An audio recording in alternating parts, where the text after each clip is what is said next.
Hi everyone, welcome back to my channel, and if you're new, welcome, I'm Stefania.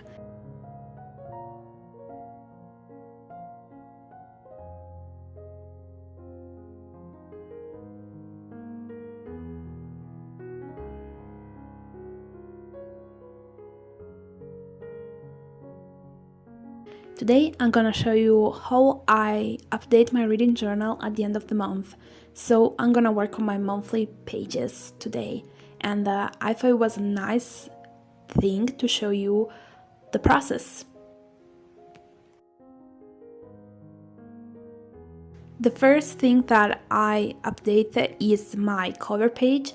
So I start by writing how many books I've read, how many of them were ebooks and how many were physical books, how many pages I've read, how many books were in English and how many in Italian. And then I still have to write down how many days I've read in the month, and so far I've managed to read each single day, and the same thing happened in August, so I'm so happy. After that I just write how many books got a number of stars, so I just write that down.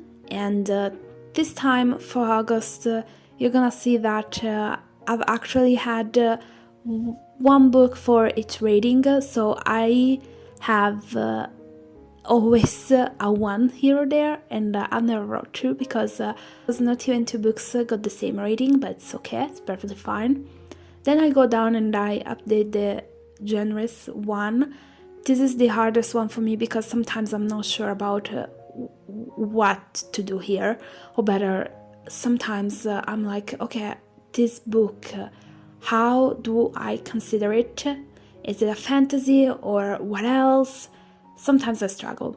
Then I write the book that I consider my favorite book of the month, and then the one that I call the worst book of the month. I just want to say one more thing about this part here, and is that the worst book of the month, it doesn't mean that it's a bad book, but simply it's the one that I enjoyed it the less, or the one that I liked the less. It doesn't mean it's a bad book. Once I'm done with that, I'll just go and draw the different books on the bookshelf. I try to color, if I can, according to the spine of the book, but a lot of time I just don't have the time to go and search for the right color, or I don't have it, so sometimes I simply pick a color without a reason and I just use that one, and it's quite of like what I've done in here. It's not that I've overthought about the colors. And once I've done that, I'll just go back and write the titles on all these books. And after this, I'm finally done and I can move to the next page. Now I'm gonna work on my monthly view. I think that you've seen at the beginning of the video that I had two little post-it, kind of. And the reason is because I keep track of everything on my phone and I'm using it to record this video, so I can't check out anything while I'm recording. So I had to write everything down on paper just to have it there. And this is why I'm using them, because I need to know whenever I started or finished a book, and so goes on. Here you're gonna see me picking up colors and using a color for a book. I just draw a simple line and that's it. And then at the end of everything I'll write the title of the books. I would say that's quite easy to understand how I update this page. It's really, I would say it's not a secret, it's really simple. But the only thing that probably I've never said is that whenever I've started and finished a book, and in these days there was only that book, then the line will be in the middle.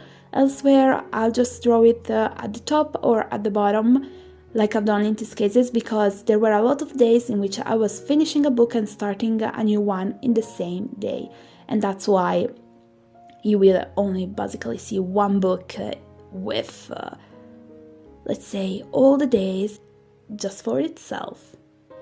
And for the colors, in this case, I just picked them out randomly. I think that this month, however, was pretty weird because I think that I've picked up the same color for the books in the cover page and for this spread, but it's not that I do it always like this. It wasn't made on purpose, it just happened. For my reading tracker, I just pick up a color. There's not a reason. I just pick a color, and the only thing that I try to do is to use a different color from the previous month, so that's gonna be a little bit different. But there's not a reason why I've decided to pick the one that I picked this time, because it's just take out a color and use it, and that's it.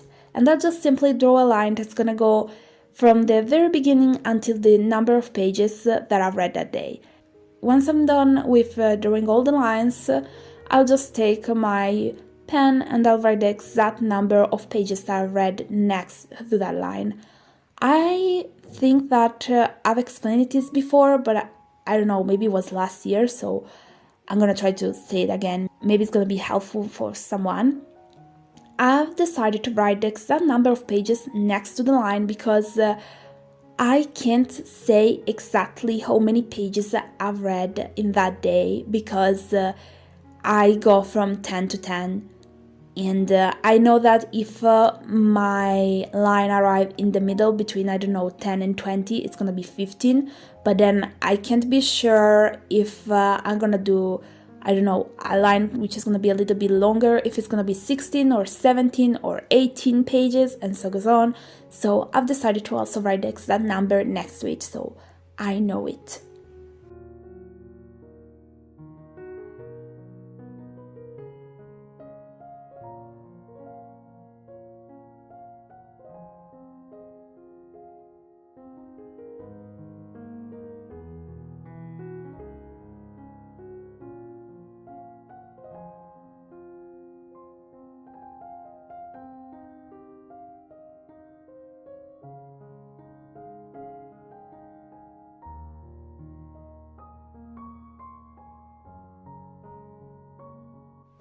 And then it's time to work on my books of August, which is the spread that, as I've said, I'm gonna stop doing with December.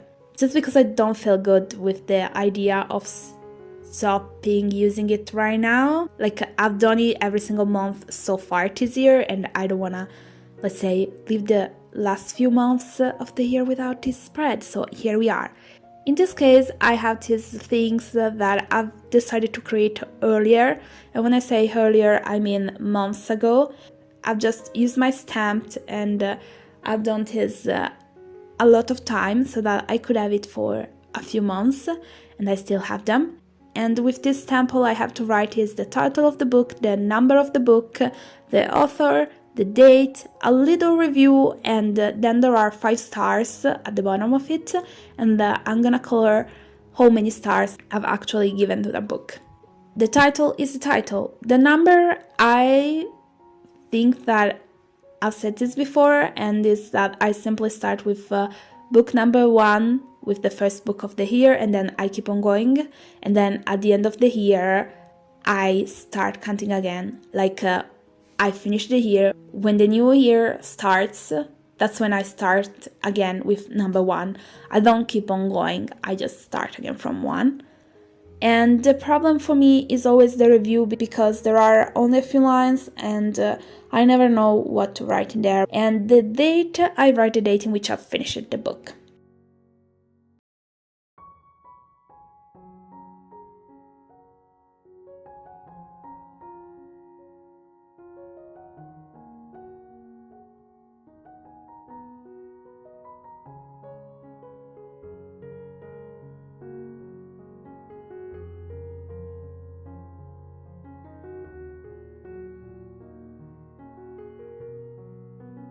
So this is basically what I do every single month at the end of the month to update my monthly pages. Let me know with a comment if you would love to see the same video but with me updating my yearly pages. As always, thank you so much for your support. If you've enjoyed this video, remember to give it a thumb up and to subscribe for more videos like this one. See you next time. Bye!